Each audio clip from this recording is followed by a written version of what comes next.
You're listening to the Hunt Suburbia podcast. I'm your host, Pat Guyette. Big bucks I've been dreaming often, every night till I'm in a coffin. Vermont woods to the burbs of Boston, I'm looking for a tree to get lost in. Crisp mornings, little dust in the snow, quality time, just me and my bow. Fall evenings, I know just where to go for some quality times for me and my bow. It's just me and my bow. All right, this week I interviewed Tanner. Tanner is just an all-around great dude. It was real easy to talk to. This podcast is just good old-fashioned deer hunting talk. Two guys that love deer, can't stop thinking about deer, and Maine and Vermont, and we both have ties to, the big woods, but both hunt suburban areas. So we've got a lot in common, just good old-fashioned conversation. I think it'll be easy listening, and you're going to learn a thing or two. So let's get right into the podcast. All right, another episode of Hunt Suburbia, and I'm sitting here with Tanner. How you doing, brother? Good, man. How you doing? Doing great. Thanks for coming. No problem. Anytime. Tanner bailed me out a couple days ago with a storm, came and plowed my driveway. Yeah. Which I really appreciated. Anytime, man. Anytime. The first big storm we had this year, I went out there and I didn't realize that, this is my first home that I've owned. I didn't realize, you got to kind of get on a schedule with plow drive. It's like you can't just call them and say on demand, can you come plow me? It's weird. Most people have a route that they stick to, and it's just tough. We've been full for years. People call me all the time to try to get us, and we just can't. We were doing up to 80 driveways at one point. It's just too much, me and a partner. We can't do it anymore. So now we're down to 40. It's manageable. Yeah, the first company that I called, somebody told me to call them, and, I was like, all right, cool. Actually, I think I'll be good for this one. And maybe he's like, no, it doesn't work that way. You want us for the season or what? Yeah, it's all or nothing. All or nothing. Yeah. And that first storm, I broke my back. I was out there for 4.5, maybe 5 hours to shovel the freaking driveway. Looked perfect. I felt accomplished after it, but I was like, I don't want to do that again. Yeah, no thanks. But I really appreciate that. And we're sitting here talking, and Tanner got into saddle hunting this year for the first time and got a buck from it, and he told me that he bought his saddle from Dan Jarros, so a friend of the podcast. Yeah, he had listed it for sale on Boston Bow Hunter, and I had messaged him, and it was kind of on a whim, and all of a sudden I had a saddle and was forced to learn how to use it. I kind of just tried to jump into the whole mobile thing this year, and it actually worked out for me. But what kind of saddle was it? It's a Mantis. It's older, but I kind of retrofitted it a little bit with some stuff. It's got pouches in the Oplex ropes and stuff. Yeah. So he told me that he brought it. So we can actually go see what it, later after the podcast down in the basement. Got a little pole that goes up. Yeah, we'll get you in the diaper, see what's up.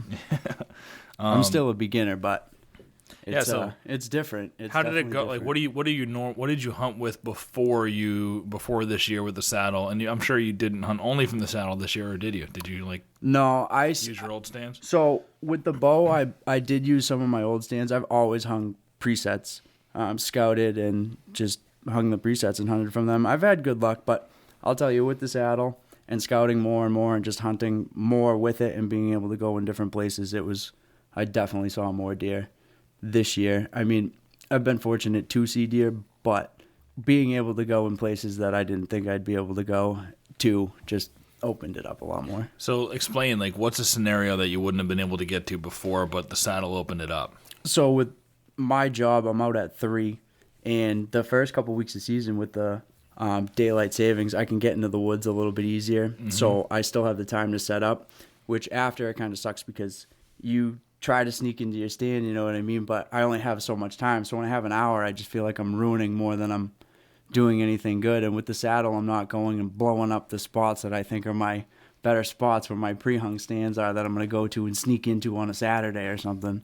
So I just kind of just winged it and just did it and started seeing deer. And I started getting close right away, and then just through the season got a little bit slower. And then as soon as gun season started again, I was back to my pre-hung stands and doing the same thing because I like to hunt a lot of kind of escape routes during gun season, and that's kind of just Yeah, guys going in and pushing the woods around, and you know where they're gonna skirt out the back. Yeah, kind of. It's just the places that people don't want to go to. Yeah, you know what I mean. I've always had kind of luck there. Yep.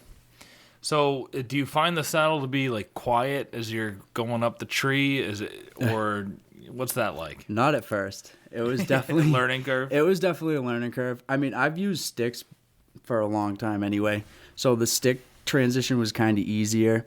I mean, I still use screw and pegs where I can. It's just a lot easier for presets and whatnot, but I still have always used sticks. Even with pre-hung stands, I've used sticks. Yeah, I bought a bunch of those screw and pegs. Yeah.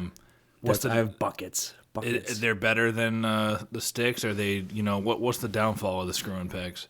I've never used them. I just got a bunch. They just take time. I mean, during the summer, some of my pre-hung stands that, you know what I mean, I bring a drill. You should see it. It's like a mission. I go in with a backpack, a drill, and a pole saw, and just sweat it up crazy, and it's hours of being in the tree. I mean, some people can do it pretty quick, but I'm picky about how I set them up and where I set them, and the sticks are quicker, but you can't get as high or around the tree and around things that you need as good. I know Dan said that he had switched to those wild edge steps, and I don't know. I think that they might have a bit of a learning curve with the way you tie the rope and stuff, and I don't know. I'm just jumping into the whole thing, and sticks is just so much. I've been using them for so long, they're just easier. Yeah. I got those Versa straps. They go around the tree. They got a loop. You pull them in, you set them tight, and up the tree you go. Yep. And I can hang and bang them quick. And I mean, I have a Predator platform, so it's like a mini tree stand almost. It's aluminum. It's easy. It's just like hanging like a lone wolf tree stand. You put it on the tree,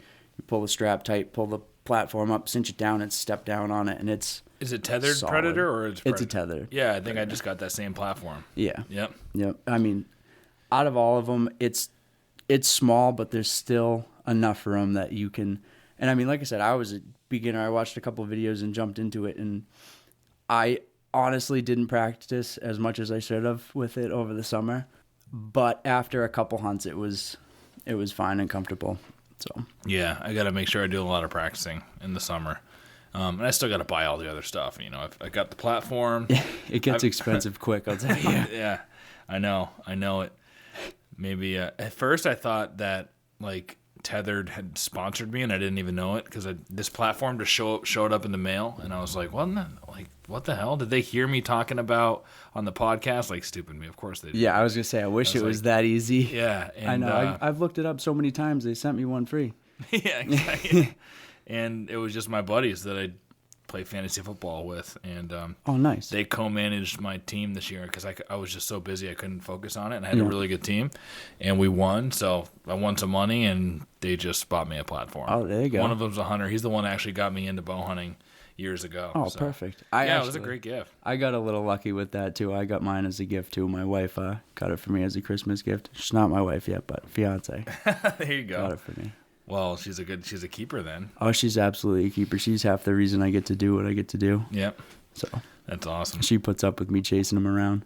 So I've seen, you got a couple really nice deer on your wall. You were showing me pictures.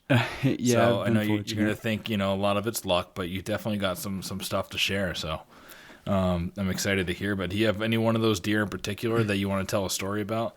We were just talking about, why don't we, there was this crazy deer with a soccer net in his head wrapped around his antlers that you were just telling the story about. You want to tell that one on the podcast, even though you didn't shoot that one, right? No, it was my cousin. He hunts with me. He's been hunting with me for years. He puts in a lot of time, but he has a family now and doesn't get to put in as much time as he'd like to, and he knows it's tough. He's been hunting with me a long time. I've been telling him a long time, we'll get him a deer, and it just so happened to be a deer.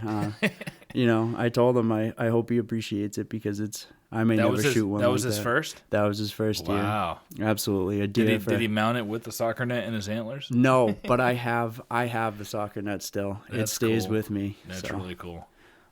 Yeah, he was just a deer that had been seen a while around the farm that I'm fortunate enough to be able to hunt, and just so luck happened that Ryan was the one that got in front of him, and he definitely was a good one.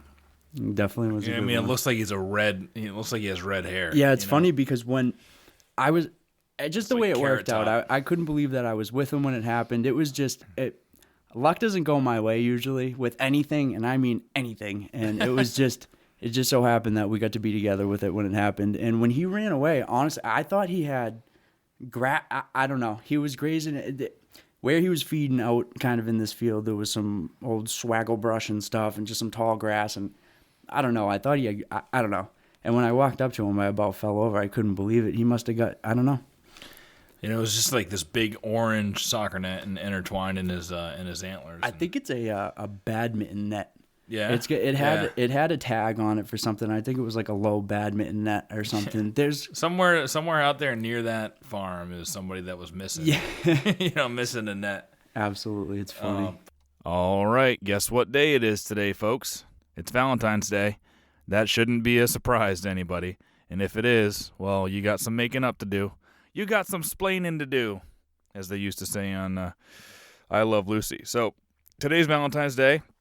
If your wife or your girlfriend is letting you listen to this on Valentine's Day, you've got to keep her. What I would recommend that you do is get her some wine. Get her a case of wine from Heron Hill, official sponsors of the podcast. Right now, the only official sponsor of the podcast, although next week we'll be making a nice big announcement with a new sponsor that's going to believe in us. But right now, Heron Hill is the sponsor. They believe in what we're doing. They are helping to support me doing this every week, and we really appreciate what they're doing. So please get on there. Buy your wives, buy your girlfriends, buy yourself. If you like wine like I do, buy yourself some wine. 6 bottles, you get 10% off. 12 bottles, you get 15% off. If you're a first-time buyer, you use code HS5 at checkout, you're going to get an additional 5% off, and it's free shipping for any order, 6 bottles or more. Can't say it enough. These guys are awesome. Please get on there and support the podcast. Also, everybody who buys Heron Hill wine this year, you're going to be entered into something special that we're going to announce in a couple weeks. You know, that you'll be able to redeem, you know, those receipts for something cool over the summer. So get on there, support us, support Heron Hill, show your wives and your girlfriends you appreciate them, and have an awesome, loving, happy Valentine's Day. Heron Hill, the official wine of the Hunt Suburbia podcast. Go to www.heronhill.com and use code HS5 for an additional 5% off your first purchase. If you're going back as a repeat buyer, you'll get their volume discounts, and just make sure your first time you're using code HS5 so that they know that we sent you. Thanks for the support. And then, so this year, you did harvest a deer from your saddle, right? I did. Let's talk about that story. So I shot a 6-point this year. It was kind of my goal with the saddle was I wanted to shoot a deer with the bow out of the saddle, and I didn't really care. I mean, to me, any deer's a trophy. I mean, to me, I'm really nobody. I like to hunt, you know, and but I was fortunate to be kind of close to my house, and my wife had dropped me off, and it was kind of rainy day, and I bumped a buck chasing a doe on the way in, and I was kind of bummed about it. And I continued to my spot, my saddle, got up in my tree, and was waiting. And my mentor, I call him my uncle, but my mentor goes, I was going to Maine the next week, and I was all excited to go. We had our stands all set to go, and he texted me a picture of a monster 9-point that he had shot that morning.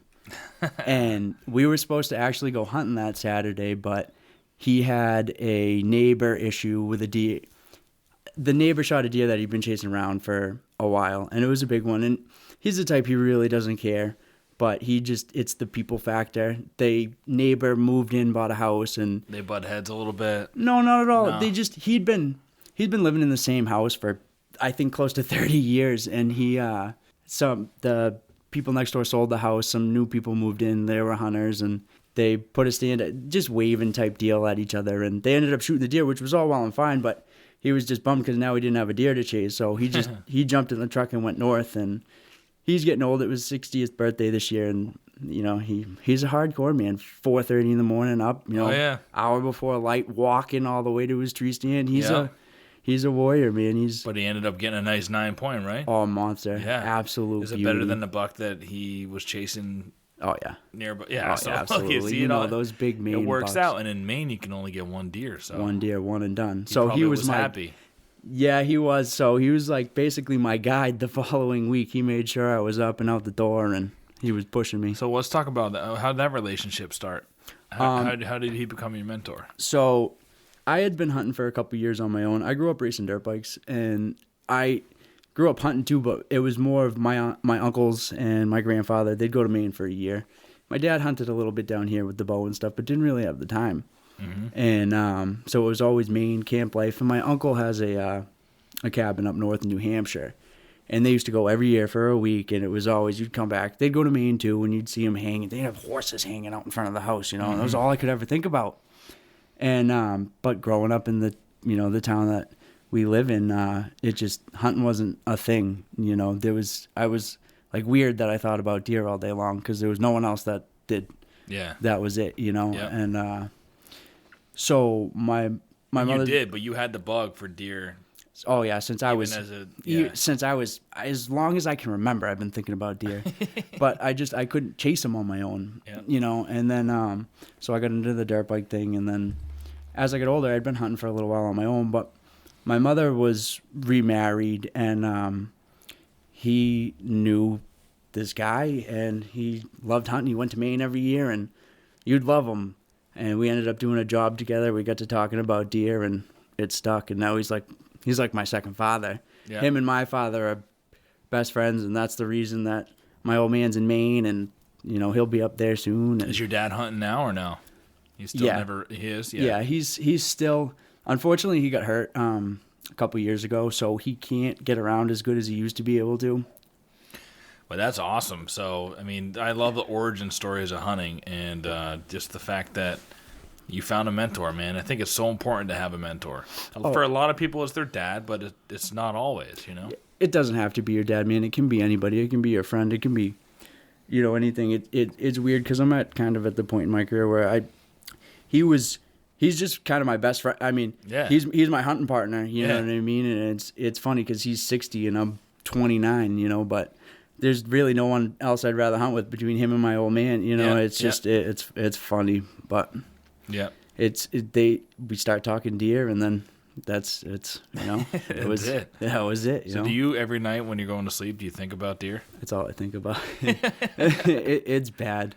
My wife says it drives her crazy, but she loves it too. I mean, it's funny because she doesn't eat venison much, but she just pushes me to hunt, and it's like I say, it's all I. Does she like your mount and like the feeling of mounts on the wall and the eyes looking at her, or what? They were in our bedroom in our old house forever, and now they're in the living room. So once the house is done, now we're actually building a house in Upton, but once the house is done, they'll be around the house, I'm sure. She doesn't mind. That's cool. The whole process of building a house. I want to do that at some point. Oh, you know? Don't. No. No, it's been tough. It's just, you know. Are you consulting? Are you kind of designing it and showing like the way you want it to be built and stuff, or is it? So my stepfather's a builder, cookie cutter? It's kind of cookie cutter. He drew the plans up, and it's kind of how it gets submitted. So basic cookie cutter. My grandfather's helping us a little bit with it. So it's just tough. It's the town politics and stuff, and you put up so much money, and it's like it doesn't seem like it goes anywhere, and it's just been delayed, and finally we're getting somewhere. So. Yeah, it is. That's like I want to build a shed back here this spring, and I've got my buddy Scotland was a builder in a past life, and he's pretty skilled, and we want to build a nice shed that can like double as like podcast shed. Studio and deer shed and like be really nice in there, and a couple bunks and stuff. I know there's going to be some politics that go into that and getting stuff approved. Always is. Like, I don't know, if I was going to build a house, you know, I would make sure I had everything that I wanted, you know. I feel like you only get the one chance to start there. Like this house, when we were looking all over the place. Had no idea that we would end up here. It wasn't even on our radar of towns that we wanted to live in. And, you know, we have a bunch of stuff. Like I love porches, dude. I wanted a sick porch. I just wanted a sick porch. I wanted a nice yard. I wanted it backing up into some woods, and I wanted a wooden, a real fireplace, not one of those like electric fireplaces.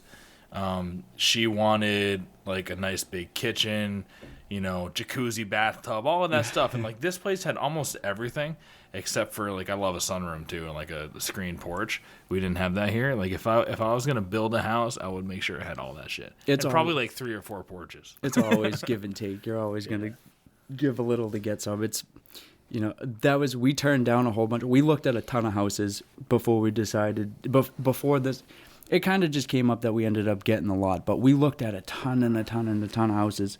And the big one was hunting, and there was tons of them. She even knew she'd look at houses, and she wouldn't send me because she knew that it didn't back up to anything that was huntable, and it just not going to happen. You know what's funny? It's like, half of these podcasts I do on the road, it's a road game, and I go somewhere else and do it at, whoever I'm interviewing's house. Yeah.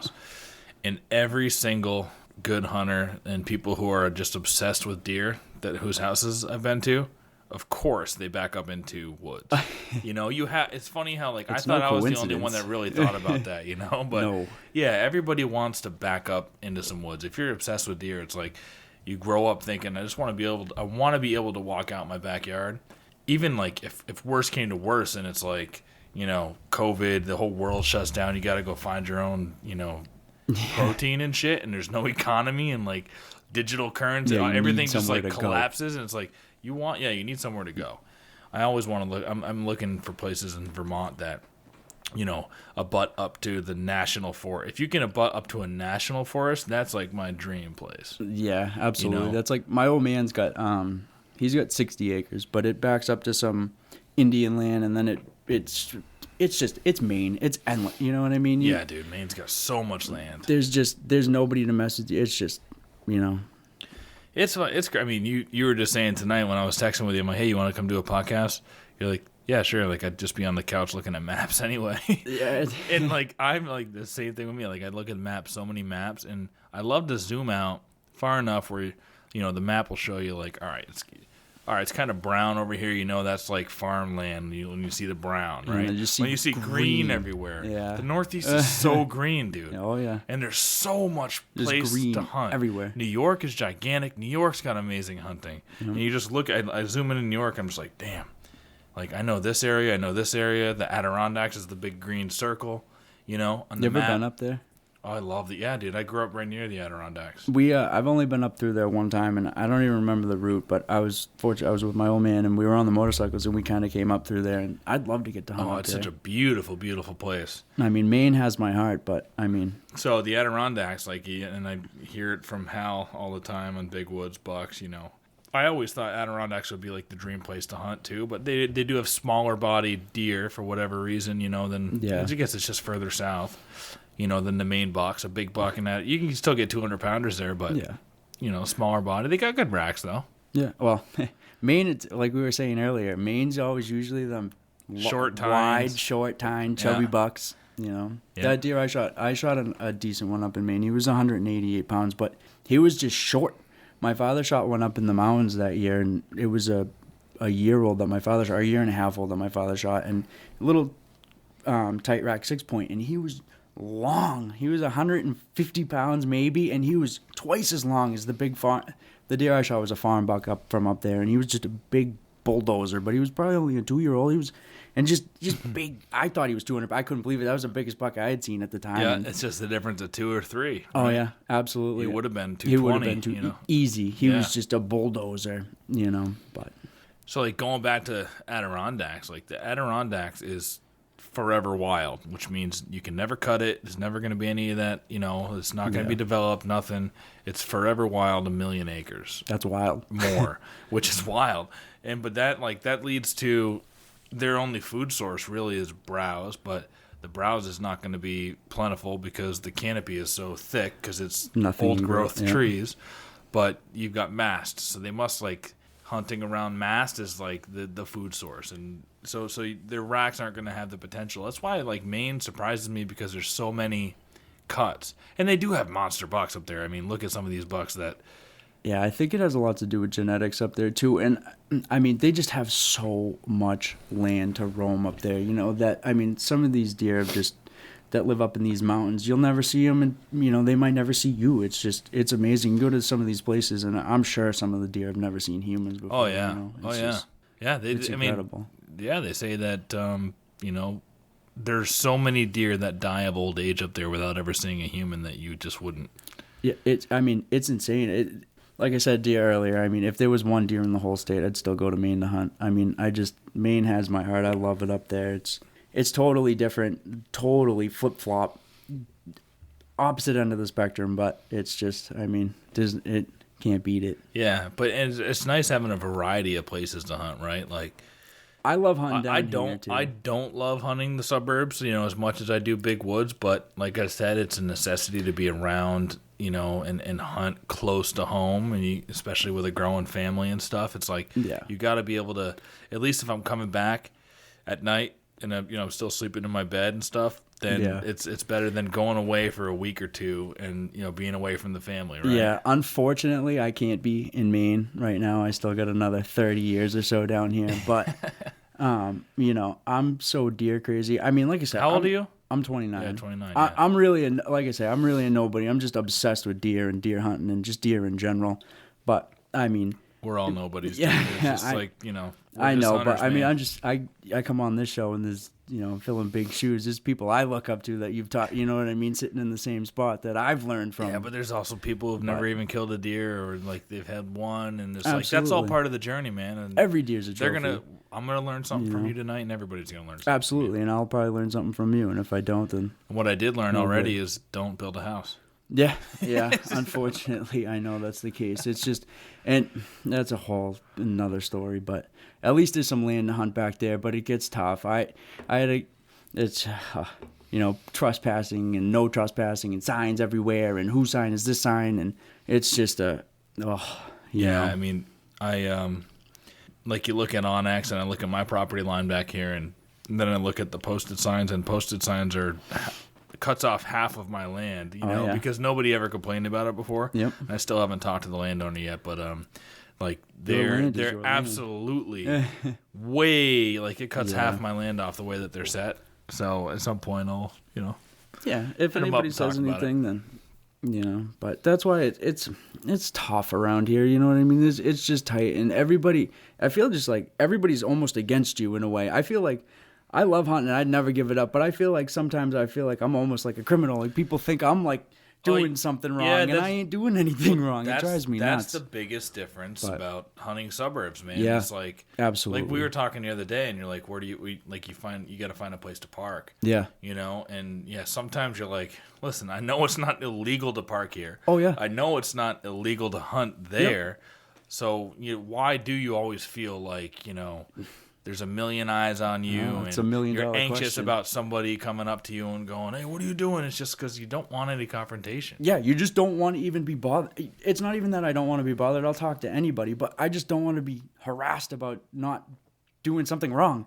But the great thing is, dude, is the hunter harassment laws. Oh, absolutely. Which is, I haven't had to experience that yet, but as soon as somebody does start harassing me and infringing on my rights, absolutely, I'll turn them in instantly. Oh, absolutely. Like, I'm not harassing you for riding your bike, and even dirt bikers and mountain bikers and shit. Like, oh yeah, dude, we're all sharing the woods. Yeah, it boils down to a lot of people just kind of can't, for lack of a better term, mind their own business. I mean, like, we're literally not doing anything wrong, but you're doing something wrong by harassing me. You know, it just. It's tough. It's not the 50s, 60s, 70s, 80s anymore, Yeah. Like, my grandfather, the stories I used to hear about that, my grandfather, they gave him a license to carry because somebody called on him in I think the 50s or the 60s for carrying a 22 into the woods. And that was the first I really had ever heard. That's crazy. A long gun. Because my dad grew up in the 60s, and he used to bring his rifle to school and put it in his locker. Oh yeah, but and hunt his way home. But that was Vermont. I mean, you know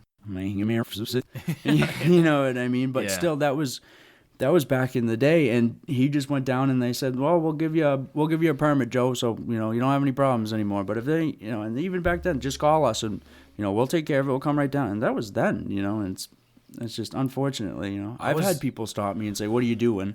And just, well, yeah, of course, that's going to happen. I was in a spot this past year, first time I hunted there.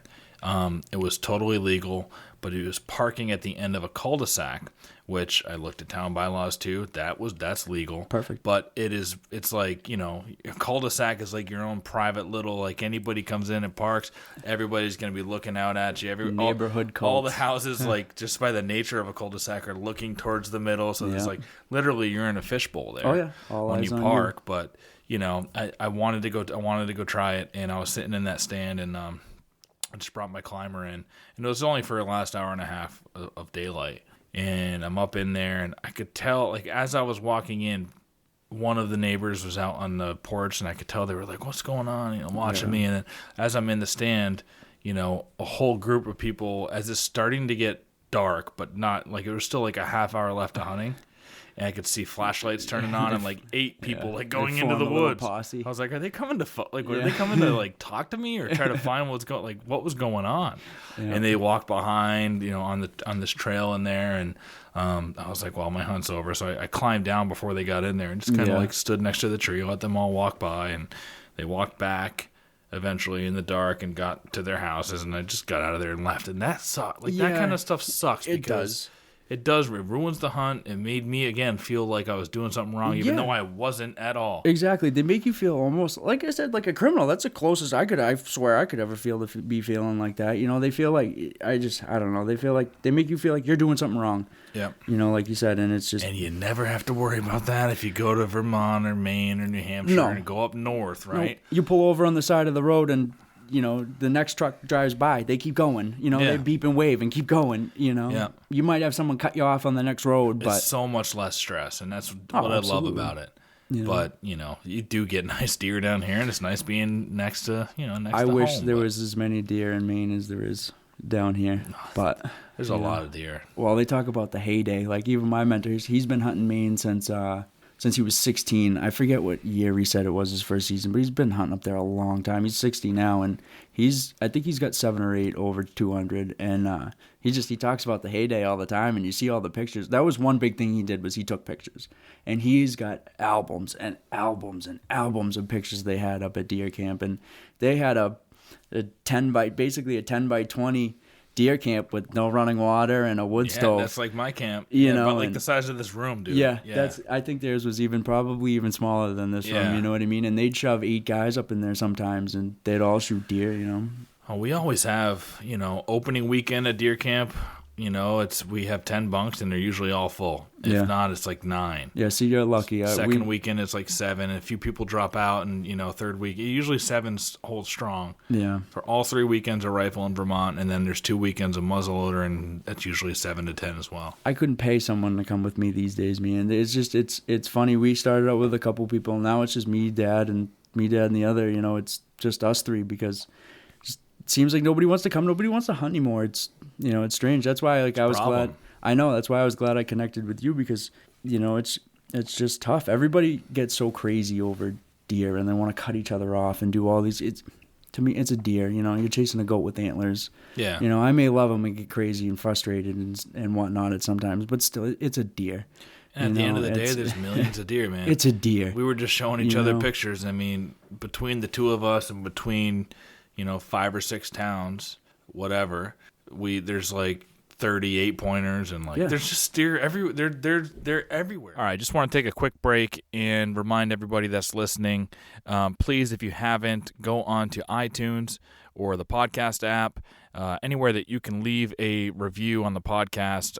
iTunes and the Apple Podcast app are the best places to do so, because it really helps in the rankings. Go in there, leave a written review, tap on the 5-star rating. That's going to help us a lot in shooting up the rankings and getting this podcast out to more people, and I would really greatly appreciate that. Go and subscribe on our YouTube page if you haven't yet. It's Hunt Suburbia, youtube.com/Hunt Suburbia.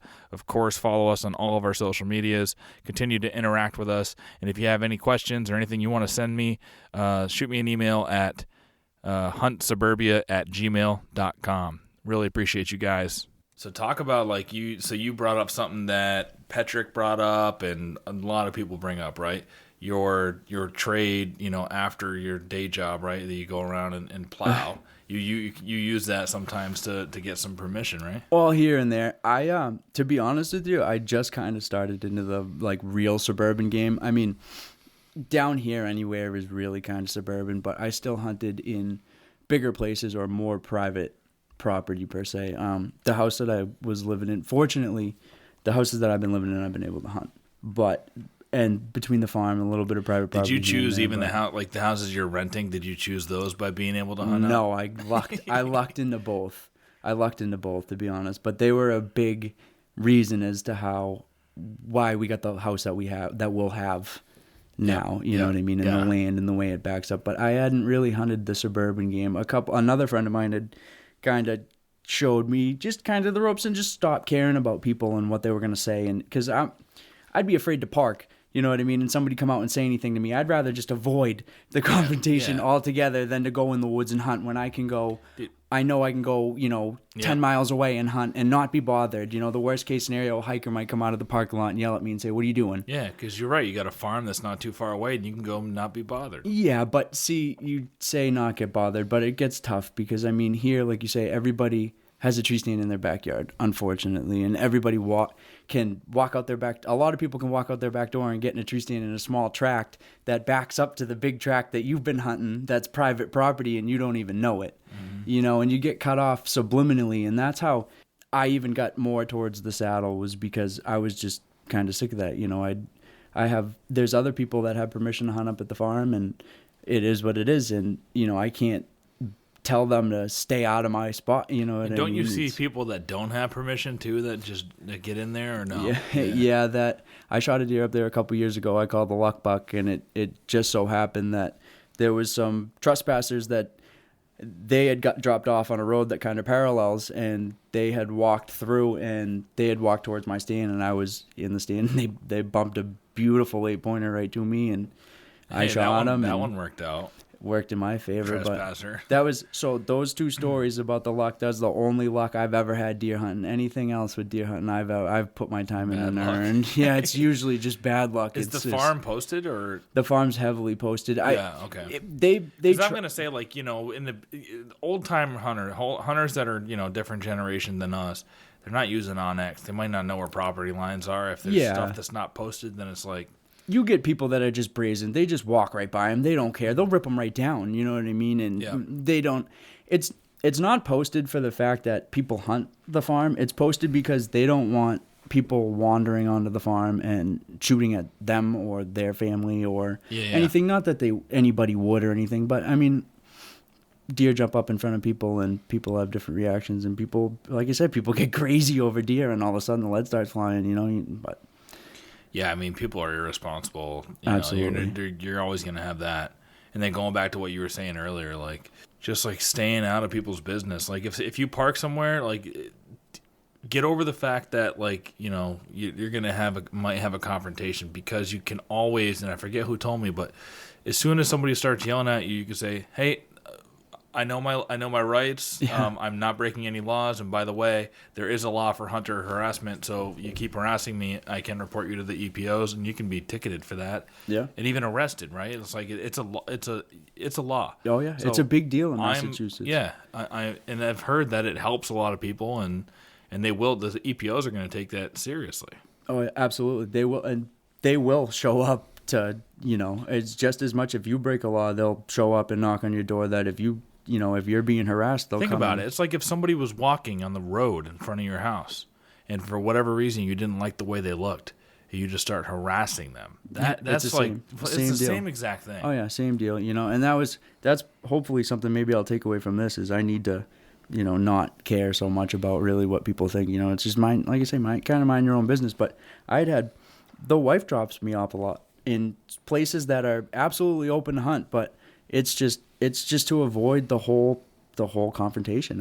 I'd rather not have my truck up there and have somebody see the truck and question what I'm doing, or wander into the woods and say, what are you doing, or even just I just don't want any even messing they can mess your hunt up even that way, Yeah, and like I say, it's not even about messing the hunt up. It's like it's a deer, but I completely don't. I just don't want to have any. When I have a bow or gun or anything, if I'm hunting, I don't want to have any bit of confrontation with anybody, because It could never end. Confrontation can lead to bad things. Bad, you know. I had this conversation with my group of friends just a few days ago because you've probably seen it, maybe not, but there's like this story of these guys. I think it's in Pennsylvania. Are they shoveling their driveway? Oh my God, dude! They're outside shoveling, insanity. and they start getting into shouting match. They're just neighbors, and you know, why are you throwing your snow over here? You know, you're a scumbag, and then it escalates to like you're a double murder in the road. And that guy goes into his house, comes out, and shoots the guy and his wife. And then comes back with a rifle and finishes him. With a rifle, and he's like, you know, you shouldn't have talked. You shouldn't have opened your mouth like that. You just never know. So I am so I'm so for like. Keep your mouth. Stay out of people's business, dude. I'm not saying it to be rude. There's crazy people out there, man. Yeah, I'm absolutely not saying it to be rude or mean or anything like that. It's just, I mind my own business. I want, you know, the same. I mean, if somebody drives down my driveway and pulls up to my house, I'm going to come out and say, hey, what are you doing? You're on my property. You know, if I'm at the end of the road and somebody drives by, I'm going to wave at them. You know what I mean? I was taught to mind my own business my whole life. And you know what? In Vermont and in Maine and New Hampshire, when you run into another hunter in the woods, it's never confrontational. It's like, hey, how you doing? You have any luck? You see anything? You know, and it turns into this awesome, great conversation. And most of the time you should listen because they'll give you some bit of, you know what I mean, some bit of knowledge. Better than like any podcast. Like the stories that you get from another hunter you meet in the woods, and it's like all cordial, you know. It's just something about, and it's not even necessarily other hunters down here, although that can be, you know, you'll run into somebody. I haven't had that issue yet. Every hunter I've ran into the woods down here, it's been good, great, cordial conversations, and I exchange numbers and like, hey, if you're planning on hunting in here, like, let's talk so that we can coordinate, and it's always been good so far. But hunters on the whole are good people, man. I mean, for the most part, I mean, there's a couple bad apples, of course. But I mean, that luck buck, that whole thing, that they were kind of a bad apple. My truck ended up being scratched and blah blah. There was a whole story behind it, and they were trespassing, and they asked me what I was doing down there, and it was just I couldn't believe it. You know what I mean? All I could have thought of if what I was on the ground and they were shooting at the deer run. You know what I mean? And I didn't expect anybody to be in there. You know, hey. Man, my buddy Kevin was telling me about. I forget what it was. I forget what this group is called, but you know, it's like a group of pumpkins, and they only hunt shotgun season. And he's got a friend who's got a great bow hunting property, and it's really like he's into it. He wants to get a nice deer. I don't think he's had a lot of success, but his land is like perfect for it. He's got 3 or 4 acres or whatever, and there was like a nice 14-point buck that was beautiful that he was monster. He was just chasing that whole and hoping to get an opportunity at, and he was sitting in his tree stand with his bow during shotgun season, and this 14-pointer, he could see him was 50 yards away, kind of always the way. Yeah, slowly making his way towards him, and then these guys come through. They're pushing the woods, which is legal, so. Oh yeah, fine, whatever. Yeah, and it just ended up happening. Means to hunt. Yeah, absolutely. And they pushed, they pushed them. That deer got startled. You know, when deer, a lot of times you think when you're doing a drive that they're gonna just go the opposite way. That if you're walking north and you kick them, then they're gonna run north. But they cut back a lot.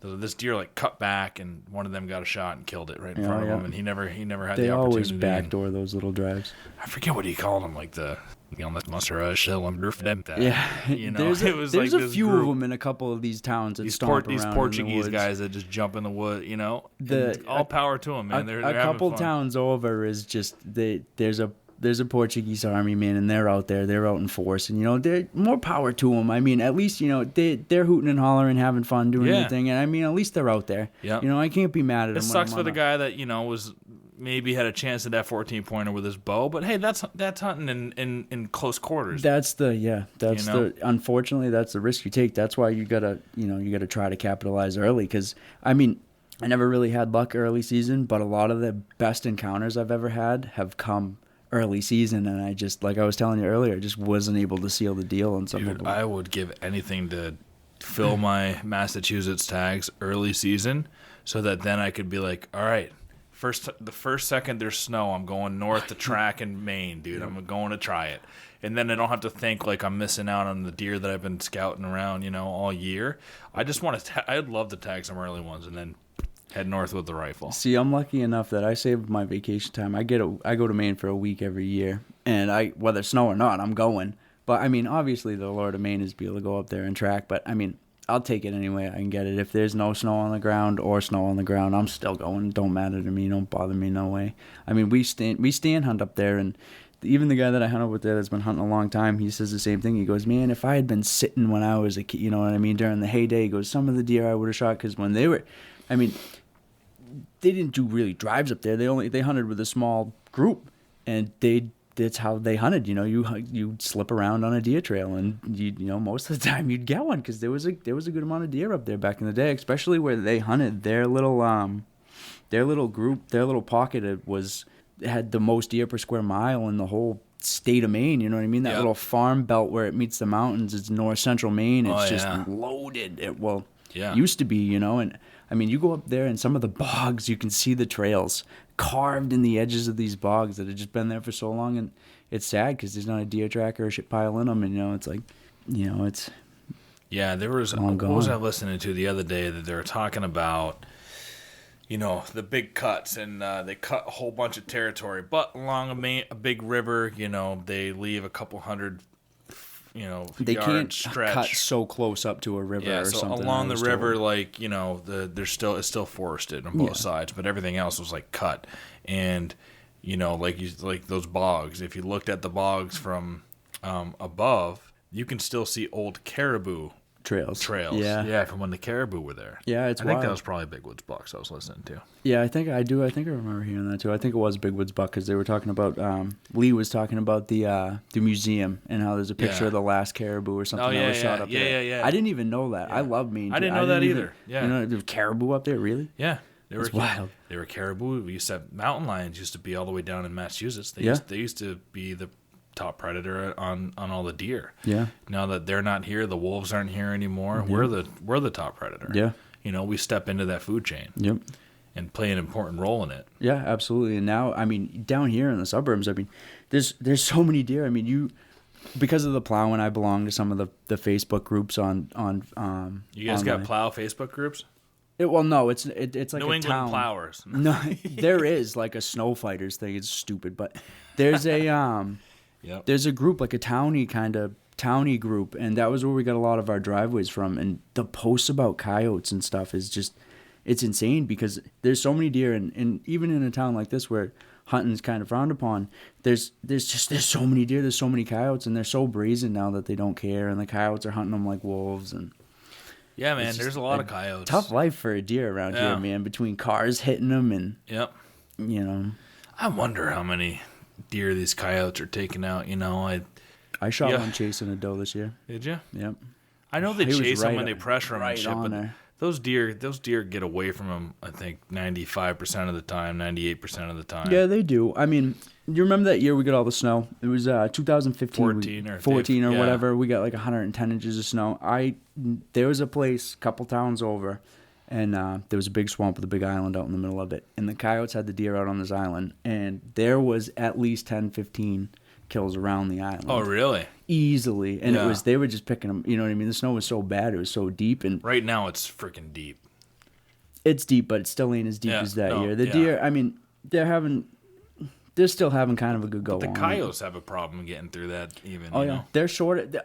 People think coyotes are so big, and they're really not as big as you think. Yeah, you're right. Like, so many people are like, oh, man, I saw this huge coyote. I'm like, dude, it wasn't huge, man. Yeah, it's 25 pounds. Yeah, the female I shot, 2 times the size of my cat. Absolutely. Exactly. I mean, look at that killer. The coyote I shot this year, she was probably 25 pounds, maybe 28 pounds. And I remember showing people pictures, and they're like, oh, my God, you got to be 50 pounds.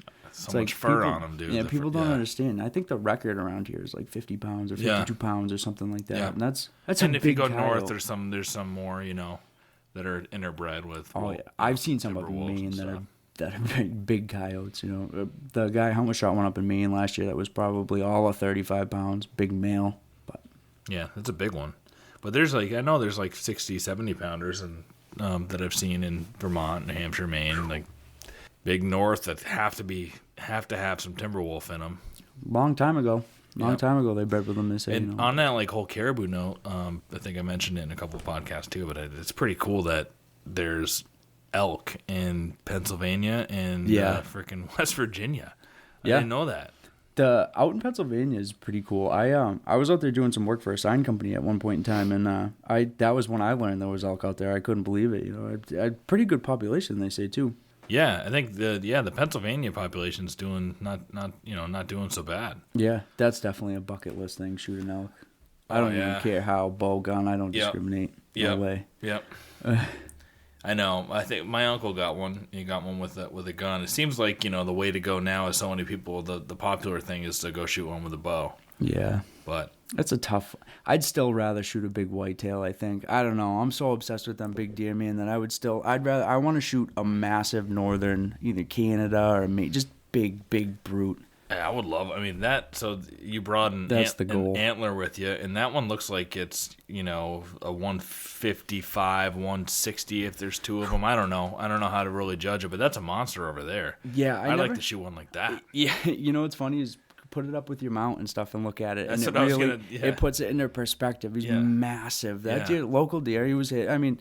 It was years ago. Heavy beams. Yeah, he was hit. He was hit by a car. Unfortunately, a hunter didn't get to shoot him, but he was.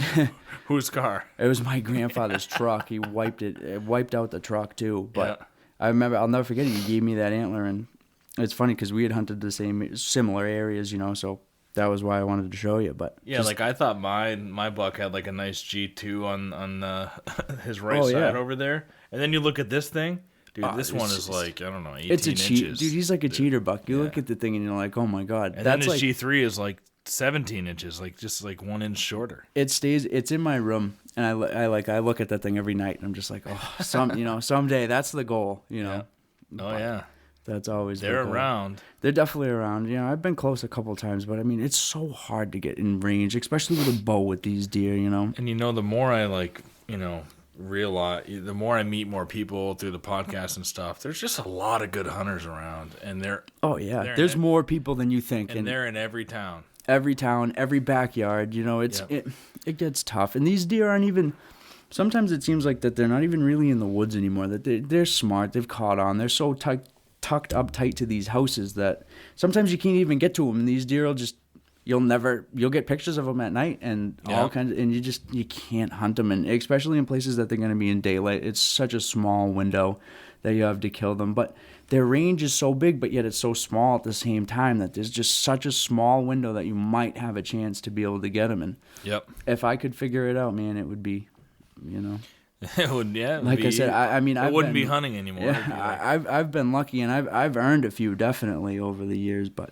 I mean, I'm still kind of relatively new. Once I quit racing motocross was when I started hunting hardcore by myself, because I couldn't do it when I was younger on my own, and after the dirt bikes and I started hunting by myself, that was when I had to force myself kind of, and just mistakes after mistake after mistake. I shot a spike horn my first year. Luckily, I couldn't believe it, and then ever since then it was on. There's a couple places, that is known for being a mountain biking area.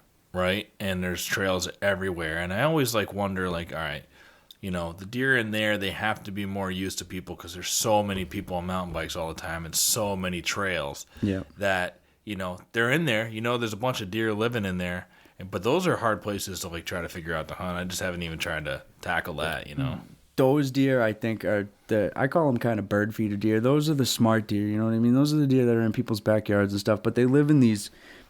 Areas. I mean, even kind of like some of these forests that you have around, that I see them in the plow, and they're in these people's yards, and they come out of these big forests with people around. And I think a lot of people, I had to learn how to be more aggressive too, because I thought that these deer, you'd get on them, and the first sight, smell, they're gone, and they're never going to be back again. And I learned you can kind of push them around a little bit more than you think, and before they'll put up with a lot more than you think. And I think that has in the more suburban areas. Yes, I think that has a lot to do with kind of them seeing humans and being around humans more, and hearing. I mean, think about it. They hear chainsaws, leaf blowers, dogs all day long. Yep. I had a deer, a mature buck, last year standing in front of me for 7 minutes. Again, it goes back to that 7 minutes thing. It's like there are 3 times that I have been filming And so I can go back and look exactly how long it was, and they stayed completely still for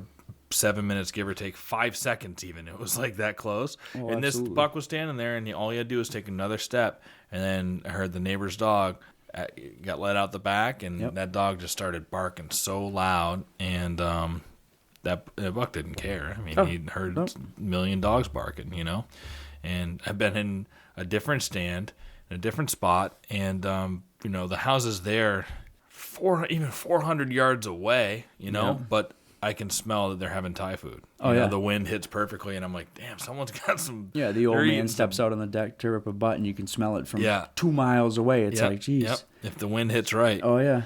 And then, like deer, so then, like deer have way better noses. I was going to say, think about them smelling. And all the smells they're smelling all the time in these suburban areas.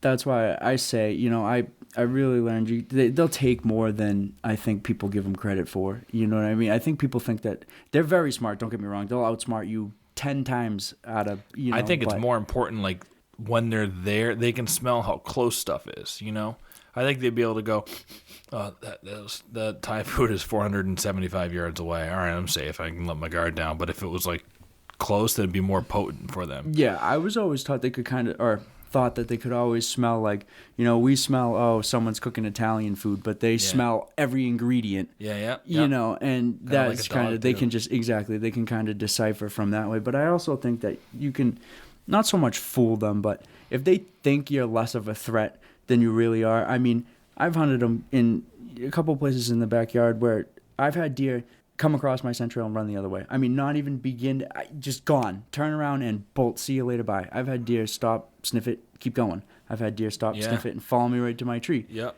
I've had, they're all different. And yeah, they got different personalities just like us. And some will tolerate more than others. But, I mean, a lot of times these big bucks, they ain't going to put up with too much. But you can, hunt them more than you think. I mean, you get busted a few times, it's game over. I was on the same deer. He busted me twice, and that was it. He was gone. Never to be seen again. I saw him 2 times. He busted me the last time setting up, and that was it. He blew for a mile running out of the piece that he was running from, and that was, I never seen him again. No pictures of him. I don't think he was killed, because if he was killed, they probably would have known. I mean, there's a lot of people that hunt around and a lot of people that, share pictures, but it's hey, that's the way. Yep. So, what's your favorite type of area to hunt? You like swamps? I'm more of a swamp hunter than anything. With kind of the hill country, the hilly stuff, I've never had good luck. I just find that there's so much monotonous terrain that there isn't really a good breakup. I'm more of a transition hunter. And with a swamp, like the edge of a swamp. It's just a hard edge. You know what I mean?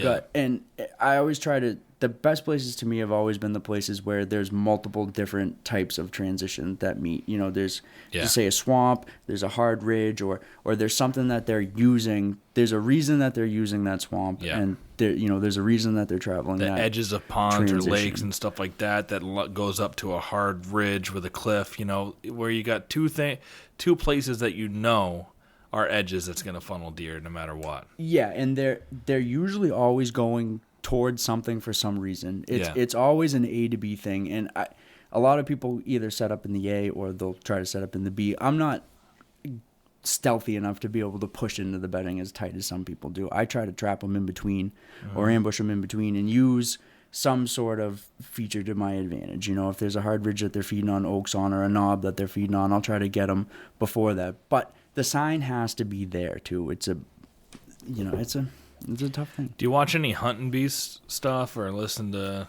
That was kind of where I got. Because he's a big swamp guy and he's got a lot of good knowledge about swamps. Yeah, he's Dan Infall. He's an animal. Yeah, I aspire. You know what I mean? If I had half of the nuts that guy does, he's an animal. But I kind of take a lot of the stuff that they all kind of preach about and put my own spin on it. Around here, it's different because we don't have really the swamps and the cattail swamps that they have. It's Our not like swamps the 1,000-acre swamps those guys have. Yeah, and I don't think the deer around here are bedding in them as much as they're just bedding in these places where they're like. I mean, I had deer that they're watching me. You know what I mean? They knew where I was coming in, and they'd be out before you even knew it. You know what I mean? They're watching you. You know what I mean? They don't just bed out in these. They don't have to. You know, they can stay up tight because they don't have to move very far around here. It's just it's a different game. You know, but I do kind of venture more towards swamps. I just never had luck really with the hilly terrain. Wind swirling too much. That was another big thing. Is there a swamp on the farm that you hunt? There's more farmland than there is timber. There's really a narrow strip kind of timber, and is it active farmland like crops or? It's all crops. Yeah. It's a big produce farm, and so that's why we're up there hunting because they'll kick even with the pumpkins. They'll kick 10 pumpkins to eat one, and all they do is stamp a hole in a pumpkin. And you know what I mean? Eat one, and it's crazy. But up there, they just hate the deer. You know what I mean? And I'm up there. I try to play both sides. I hunt. That's where I shoot my does. If I go up, if I want to shoot a doe or hunt, if we need venison, we'll go up there and we'll try to shoot a doe. But there's still some big deer running around. It's all swamp. It's just it gets worse and worse and worse every year. It's just a gnarly mess, tangled mess. But that's like that's big buck growing territory. That's where they hide.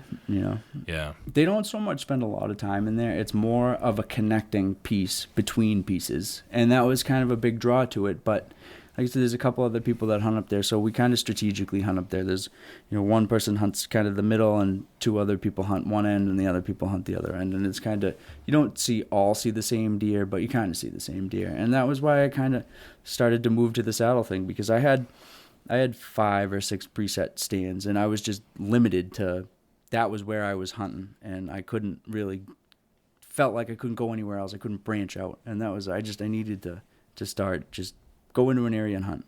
There's signs, set up on it. Yeah. And like I said, my encounters, I was always fortunate enough kind of to see deer, but just younger deer and does and stuff were stringing me along. If I want to go in the woods and shoot a deer, hopefully I could go shoot a doe, but it's shooting the deer that you want to shoot or that target deer. I kind of haven't moved up to that level, but hopefully. You're there. Hopefully we'll get there. Yeah, you're there. And again, some people don't even want to do that, and I'm not going to be shooting big bucks the rest of my life. I'm going to be shooting young deer too, man. It's all about like the the scenario. If it makes you happy and get your heart going, man. Like I said earlier, my goal was a 6-point or better with the bow this year out of the saddle. And of course, like, not that I care, but it was the smallest 6-point that you could possibly get. You know what I mean? He barely had 6 points. I shot one smaller than that a couple years ago in Vermont, I bet you. My first deer was bigger than that deer. You know what I mean? And I'll tell you, that deer got me shaking in my boots almost more so than a couple of the bigger deer got that, you know, because it was just new scenario, man. Spur of the moment. It was, all new, and it was just, and that one was fun too. I dragged him out myself, and the wife came and helped, and she always loves that stuff. And that's cool. That's half of it, you know what I mean? She supports so much of it that it's fun to get her out there and doing it too, because she just, she wants to take pictures and get in there and take a picture with it. She loves it. That's great. Yeah, my wife doesn't want to see him dead, but she loves eating it, loves cooking it. Yeah, but she don't eat it. She doesn't want to come see it, That's funny. She don't eat it, but she'll come out and see it, take pictures. She won't hold a fish. She won't take a fish. She won't put a worm on a hook, but she'll come out and take a picture with my dead deer. It's strange. Yeah. That one, when we got it back to the house, I was dressing it out, and she was holding the head up for me because I had the legs kind of between my legs, just the way I kind of do it, and she was holding the head, and it was just funny that she won't touch a fish, but she's out there holding it up while I'm gutting it. Yep. It's a little fish are slimy, and deer are just farm animals. Yeah, I think she loves them as much as I do. She's got all kinds of deer knickknacks and doodads all over the house. That's cool. That's cool. It's definitely a deer house. It's funny. But what's your main hunting gun? My main hunting gun? I always love it. Yeah, I like to hear what's your gun? Well, I got a Winchester Model 70-06. It's a featherweight. It's a beautiful gun. It's the most accurate gun I've ever shot. It shoots better than I'll ever be able to shoot it. When I'm sitting, that's mostly what I got. But any other time, I usually have my pump. I just carry that with me all the time. It's a carbine 06.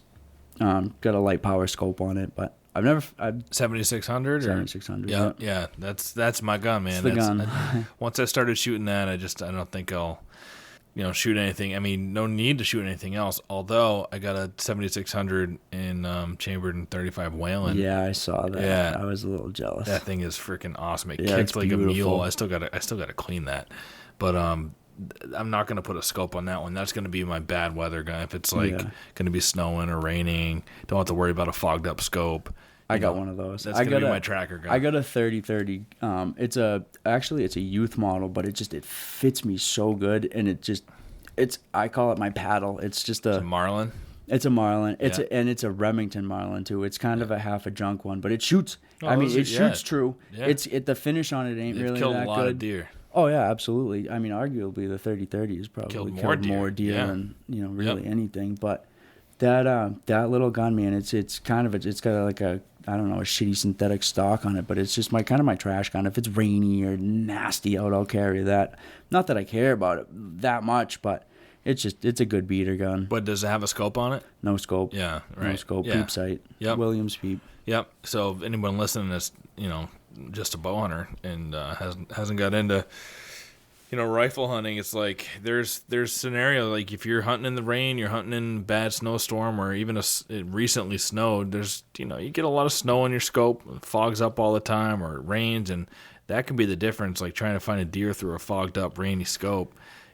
Especially in a scenario where if you're tracking or still hunting, and you're only going to have a couple of quick split seconds to take a shot, that can be the difference of getting a deer. Yeah, I don't think people take that into account enough. A lot of people don't shoot their guns enough either. That's another thing I could tell. They just think, I have this high-powered scope, this is going to be all I need. Yeah, point and shoot. Yeah. And I'll tell you, unfortunately, I've lost a couple deer with my muzzleloader down here, and the thing's accurate as any rifle is, and it's just, I don't know, I feel like sometimes I get the gun in my hand, I almost have like a handicap.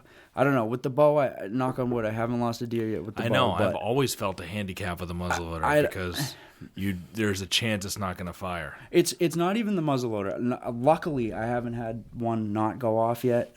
My partner had one not go off this year with a doe that he was after, but it's just, I don't know, it's just a gun in general. Sometimes I get the gun in my hand and I get a little bit of buck fever. I don't know, it's weird. I got such a cycle that I go through with the bow that it seems to work, and then I get the gun and I get shaky or something. Wow, that's interesting. Yeah, it's strange. That is interesting.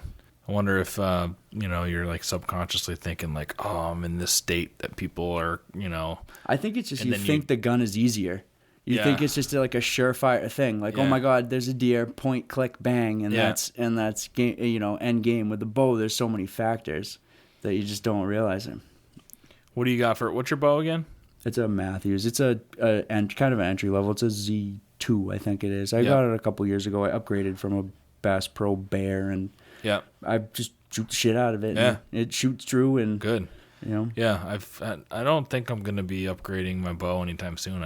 I spent some good money on it when I first got into it. Everyone says buy what you can afford if you're going to get into it. Don't buy the lowest level. If you can afford something and you think you're going to be doing it for a while, buy what you can afford. I was told to buy what fits you the best, whether it's even if you can't afford it, but that's the bow and it fits you and you shoot it right. I mean, somehow you get it. But if it's the cheaper bow, you get the cheaper bow that fits you the best. That was kind of, I had it envisioned that I was going to go buy the best, nicest, fastest, most expensive bow, and I went to Ryini's, and he's by the way just heard amazing things. I still haven't been there. That guy, man, I can't say it. I've never ever had customer service like that before.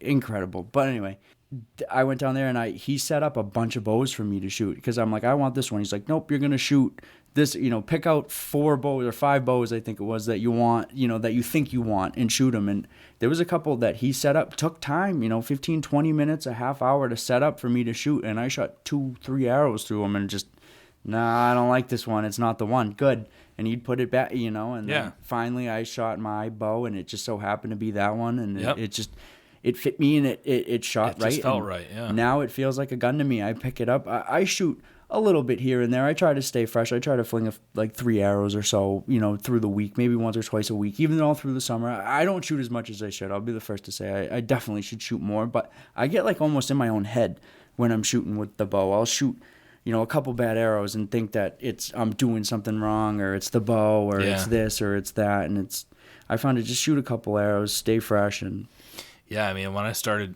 I didn't practice all summer last year. Like, I practiced throughout the summer, but it wasn't, like, religiously practicing all summer like I should have been.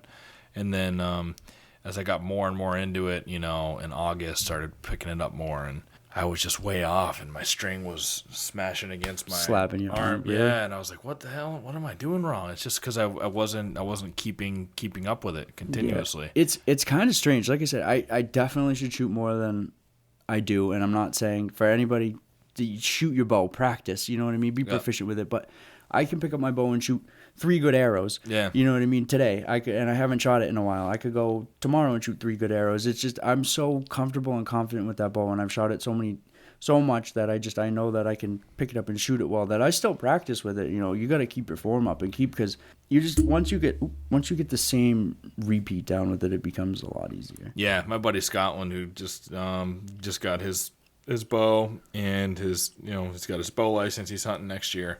He picked it up and he's like, I can't believe how good I am at shooting right away. And that's how I felt when I bought my bow the day before I had to go and take my bow hunter safety course in Vermont. Yeah. I had signed up for it. I was like, I got to go get a bow. Yeah. And I got it and do you have to shoot for that? Yep. Wow.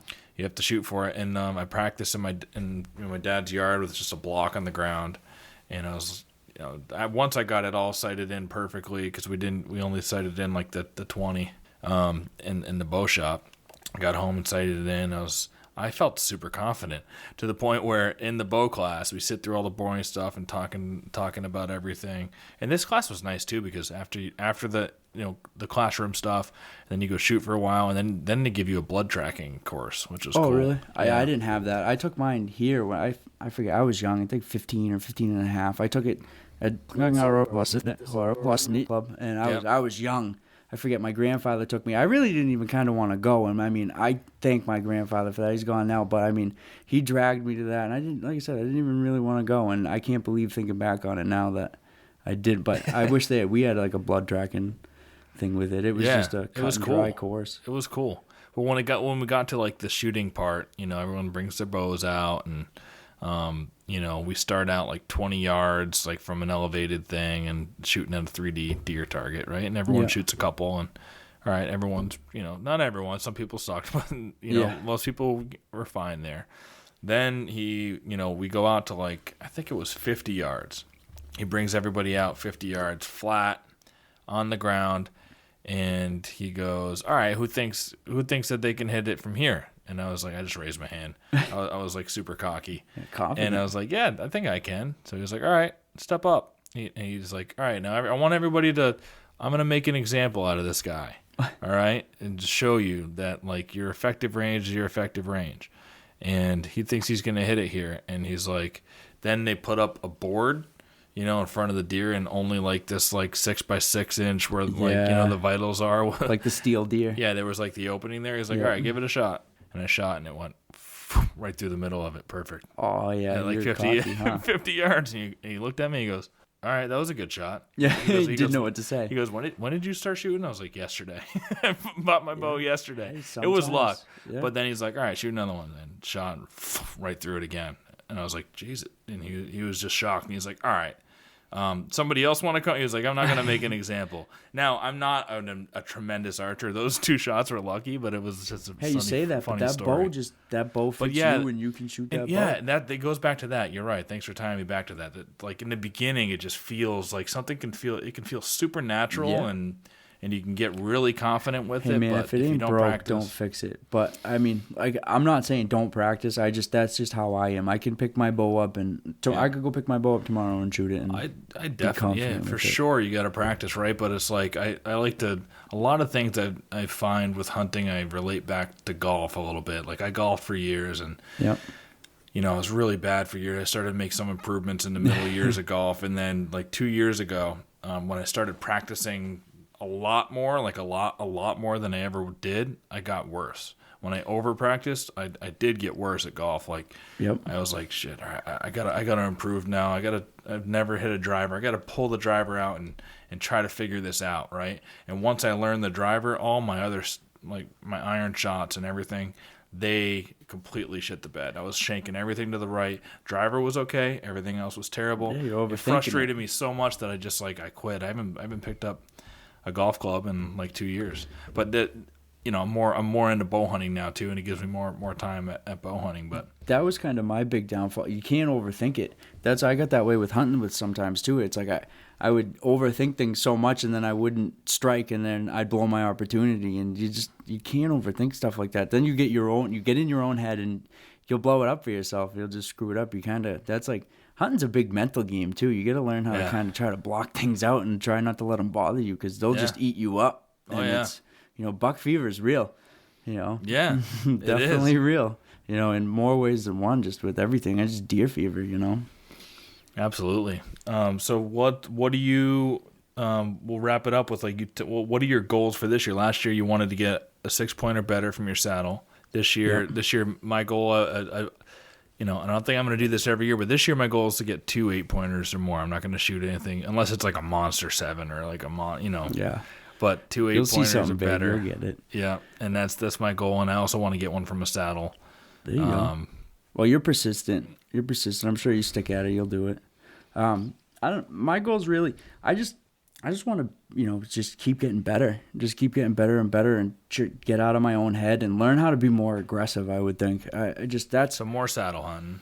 More saddle hunting and stuff, but I have such a limited time to be able to hunt, because like I say, I'm out at 3 every day, and I can't change that. Yeah. So I got to strike while I can, and that's just, I want to definitely just try to be more aggressive, and not even so much a specific deer or anything like that. Just be aggressive and hunt that hot, fresh sign, and just try to just make it happen quick. So you're pretty much an evening hunter, huh?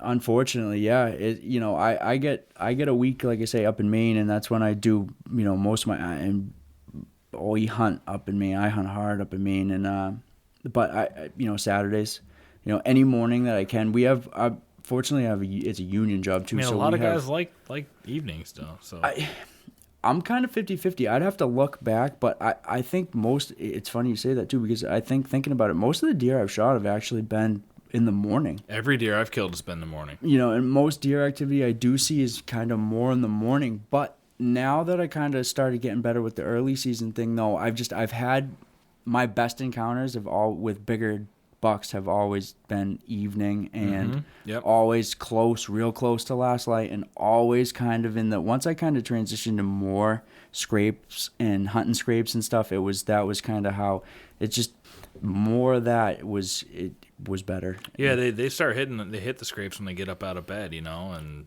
early season for me, the scrapes were big. Yeah. And the cameras will show it too. You ever want to just get good pictures, find a big scrape in the woods and put a camera on it. Yeah. And I'm sure you'll get pictures. You'll get pictures of everything. Does, anything, the best pictures I've ever had have always been on a scrape. Yep. Yeah, and it's every deer I've killed, like you said, every deer I've killed has been in the morning. In my whole life, I can't remember one that was afternoon, but I saw a lot of deer in the afternoon and evening last year. Yeah. And some big buck encounters, like you said too. I just for whatever reason, the morning. Yeah, I've got it done. Me too. It's always. I mean, I've shot. Maybe I know I shot an 8-pointer a couple years ago, and that was right at last light.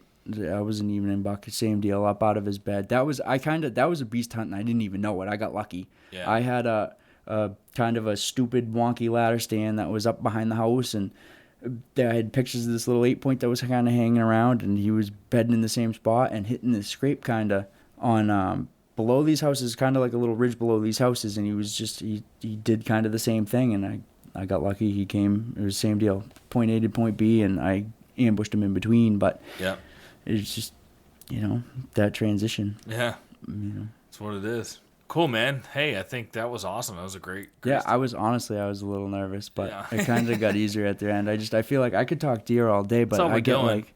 it's the observer effect, man. As soon as, you put the headphones on and you're in front of a microphone, it's the observer effect. You know that this isn't how we normally talk, and it changes perceptions, But, hey. Well, it's like I think of like the people, like I said, the people that you interview, and then it's like now I'm sitting here and you're talking to me. And it's like, who am I? It's like I said earlier, who am I? Dude, I want to talk to hunters from like all freaking walks of life and all experience levels. Oh, absolutely. And, that's how you learn. You know what I mean? Even I feel like I've learned stuff from people that that they just shot their first deer. You pick up on little things. You can learn a lot of stuff from somebody who's never even been in the woods. They pick up something and they're like, oh, you ever noticed that? Absolutely. I don't know if other people have noticed this, but like for I'm sure they have, and I'm sure, I'm not the first original thought, for person that had this thought, but if you look at fallen logs, I've noticed a lot on actual deer trails. You look at a fallen log, it's like, all right, well, this bark is everywhere, but where the deer trails are, where they always continuously for years have been going over it, you'll notice that they've kicked the bark off there. Their hooves have smashed on it, and you'll notice like little depressions even in logs on a heavily traveled trail. So I look at every log when I go by it that's on the ground, and I just look, and if you see like if you'll be able to pick it out after you see enough of them when you actually look for it. It's a good little tip. And you go, huh. All right, that's a cross there, and then I put up cameras on it to make sure, like I wasn't, to make my theory actually come true, right? I put a camera up, and it is. Yeah. That's where animals cross, and they just kick their hooves on it. You pay attention to little stuff like that. Yeah, no shit. I thought you were gonna say maybe like the horizontal back thing. I was always taught, I love that too. You look, and it's always the different lines in the woods. Always look at those little lines. Yep. You're looking, woods are a vertical place. It's full of vertical stuff. Yeah, anything that's going trees the other way dominate is going to be different. So look for exactly. Look for that horizontal line that's dark and stands out. Especially if there's snow, that's like it's so much easier to. That's see how I find a lot of the good stuff. Even being late season and whatnot, and snow being on the ground, a lot of the best sign that you'll find is it's always kind of year round. Especially if that area holds deer, or it's a kind of an area that they use at certain times. Even if they use it at certain times, they're still going to use those same trails. Even if they're using them now or they're using them in the summer, they're going to use them the same time. Yeah, yeah. But when it's super deep snow like now, it's like I think they're just in backyards. Yeah. It's funny, you drive around and you see them just hunkered down in backyards. Yeah. And I want to go. I want to find sheds, but you have no business going out when it's deep snow like this. First of all, you're not going to find them. A lot of them are going to be buried, and you're going to push deer in this really deep snow that's going to stress the crap out of them. And and you also kind of like if you know where they're all kind of bedding and yarded up right now. The longer they stay there, the more chance that's where the shed's going to be when the snow melts. So. Yeah, absolutely. You'll have a better chance. I'm not going to lie to you. I'm not really a good shed hunter. I'm not. I've only found a few. I've been hunting kind of a good amount of time. I've only found a few. Yeah. Nothing really good. Nice couple moose sheds up Maine, but nothing real. I found 3 antlers total. A little 4-point, which was just 2 on one side for the shed. A little 8-point, so 4 on that one side. And then last year I found a 3 on one side, so 6, and that one was all chewed up. But yeah, nothing huge, but it's fun. Yeah, absolutely. Extends your season, gives you something to do. Yeah, I just love being in the woods. Yeah, just being in the woods and seeing deer, and you learn something every time you're in. You know what I mean? It's just my happy place. Me too, man. But great for the mental health. Yeah, absolutely. Yeah. Thank you for having me too. Yeah, man, I really appreciate you coming by. Anytime. And collaborating with me. We'll collaborate, because we're not too far from each other. Yeah, absolutely. Hopefully we get to do some poking, get to see what's up. Yeah, go poke around, try to find some shit. Swap some war stories, That's right. All right, thanks a lot. All right, brother. Tanner Femia. See ya. Bye. All right, quick announcement. Heron Hill Winery is back. They really appreciated what we did for them last year, the first 4 months of the podcast. I appreciate what they did for us, which was give us a little bit of money to pay for the equipment that we use for this podcast. And if you enjoy this podcast, you want to see it keep going, what we need to see is y'all supporting the sponsors. So support Heron Hill Winery. If you're buying wine, don't go down to the store. You can do it on heronhill.com. Order whatever you want. They get a wide array of wines, and it's free shipping for anything that's 6 bottles or more. So you really can't beat that. And if you're a first-time buyer, use code HS5 for Hunt Suburbia 5, and you'll get an additional 5% on the first buy. After that, it's going to revert back to just what their volume discounts are. But every time you order, we're going to get credit for it. And that's going to help us keep a long-term sponsor happy, keep producing amazing content for you guys week after week. We're going to get better video equipment eventually. We're going to expand what we're doing for content. So it's not just the podcast, but if you love the podcast and you love wines, or your wives or your girlfriends love wines, somebody around you does, get it for great gift. Use code HS5 at checkout if you're a first-time buyer. If you're repeating as a buyer, just go on there and order up, and we're going to get credit for it. And I really appreciate you guys supporting the sponsors. They appreciate it. Thanks for listening to the Hunt Suburbia podcast. We hope you enjoyed it. We're going to release an episode every single Sunday throughout the season, throughout the entire year, and we will possibly be releasing some bonus episodes here and there throughout the week as people, come in freshly off a bow kill and tell their stories. We hope that happens throughout the season. There might be weeks where you get 2 or 3 bonus episodes. You might not get one for a couple of weeks, but there will be some bonus episodes. But you can count on us every single Sunday to have a new interview on throughout the season. Once again, thank you so much for listening, and we'll see you next week. Big bucks I've been dreaming often, every night till I'm in a coffin. Vermont woods to the burbs of Boston, I'm looking for a tree to get lost in. Crisp mornings, little dust in the snow. Quality time, just me and my bow. Fall evenings, I know just where to go for some quality times for me and my bow.